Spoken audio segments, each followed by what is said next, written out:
You're listening to the Everyday Astrology Podcast. I'm Hilary Scott, your astrologer, and this is the forecast for the week of January 1st.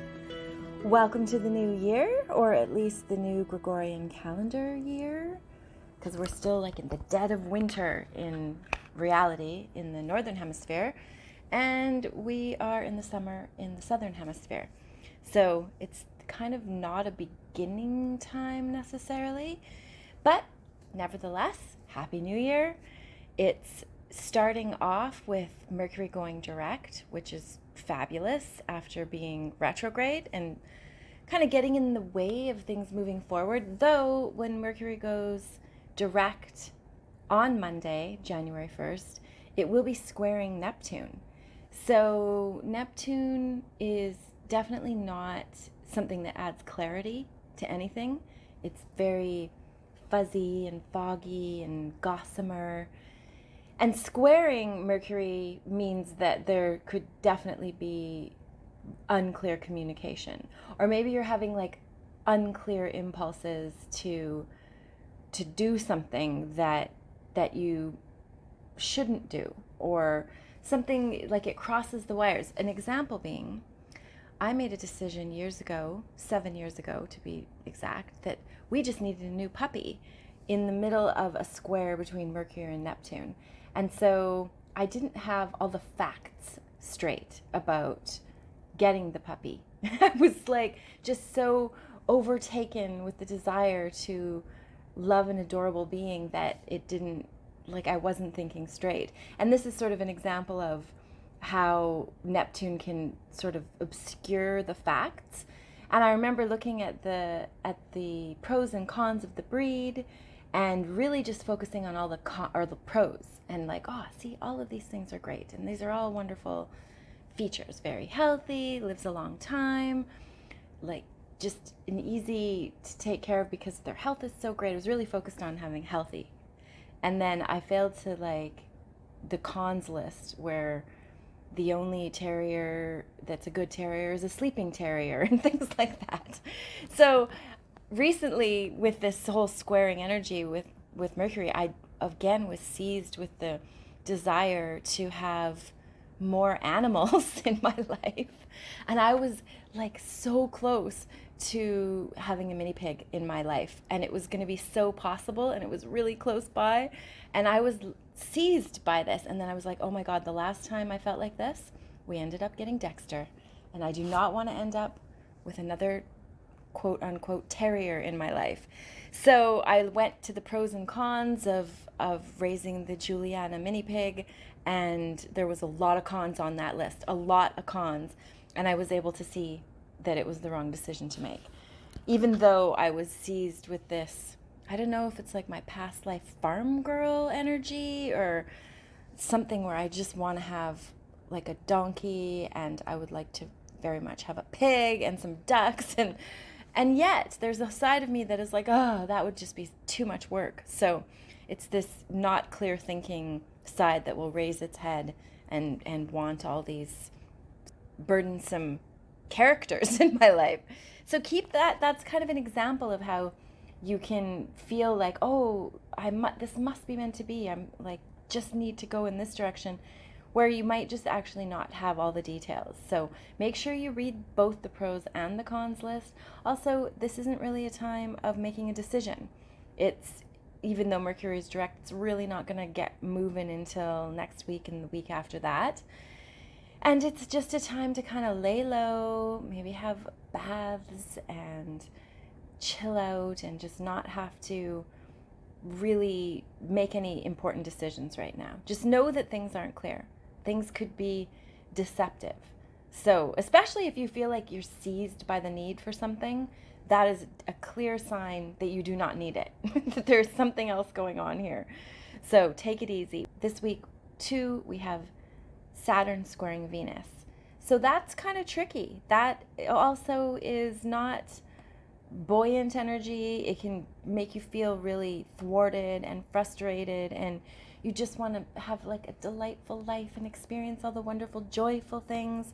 And Saturn is like, no, you've got responsibilities. You've got to make sure that you get that list done You've got to live up to your obligations. Saturn is in there. And it can also make you just feel sad and fearful, and all the Saturnian sort of burdensome energies can come with this. Feel unloved, unworthy, just sort of neglected or ignored. That can happen. It's not exactly ideal, but it's also can be good for like sober thinking, very clear, like ironically, paradoxically, we have this very unclear energy, but with Venus and Saturn, you could be getting very, very stark information, something that would make you like a reality check. So, I mean, I guess that's good. We've got both energies going. Just know that I think astrology comes the closest of any system I've seen to actually articulating the paradoxes of life, with all the different aspects and everything that go on, and all the different even contradictions in our own personalities. It's all there in astrology. And yes, it contradicts itself. And yes, we contradict ourselves. So this is sort of contradictory energy. We, on the 4th, have Mars moving into Capricorn. That is a very good energy. It's exalted in Capricorn. It feels very supported and clear, and it has a lot of resources. So it has everything it needs to move forward in life.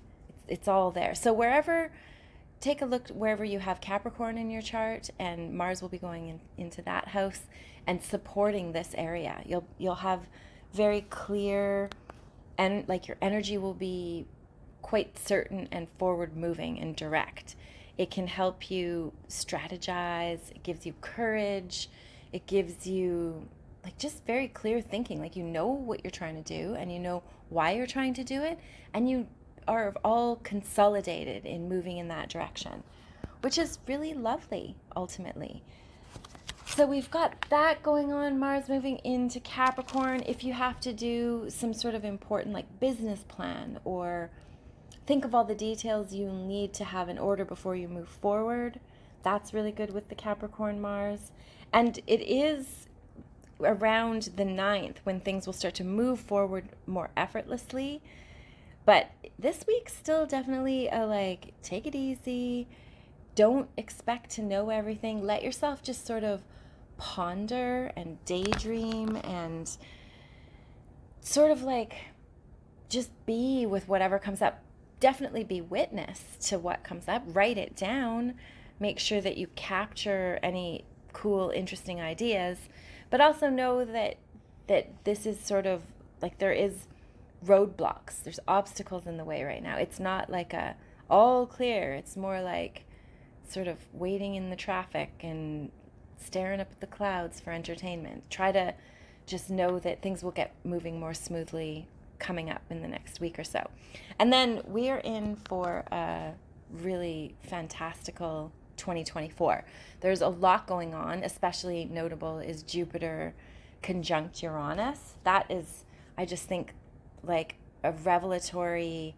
There's going to be, I think, shocking truths exposed, and because Pluto also will be moving into Aquarius, which is a very notable shift in our energy, that is for the people. So it's going to go like for the man and for the structure in Capricorn, and then it's going to move into the for the people energy. So I suspect things that were holding back humanity or blocking us or thwarting us or deceiving us in any way is going to be exposed with Pluto moving in this direction. So it's very exciting. There's much more to it than that, and I will do a podcast on 2024 just so that it's there and you can refer back to it, which will help kind of maneuver and be prepared for what's coming in this incredibly dynamic year. It very much is a whole lot going on. So welcome to the new year. Welcome to Mercury going direct. Yay. And just take it easy until next week. Mars going into Capricorn is going to be very helpful. You'll feel that on the 4th. So it is all in all another week of many, many movements in all new directions. But just take it easy. Take care of yourself. Stay grounded. Stay hydrated. Do what you need to do to be in alignment with your heart and your calling. And this should be a fantastic year. So many blessings. Happy 2024. and thank you so much for listening.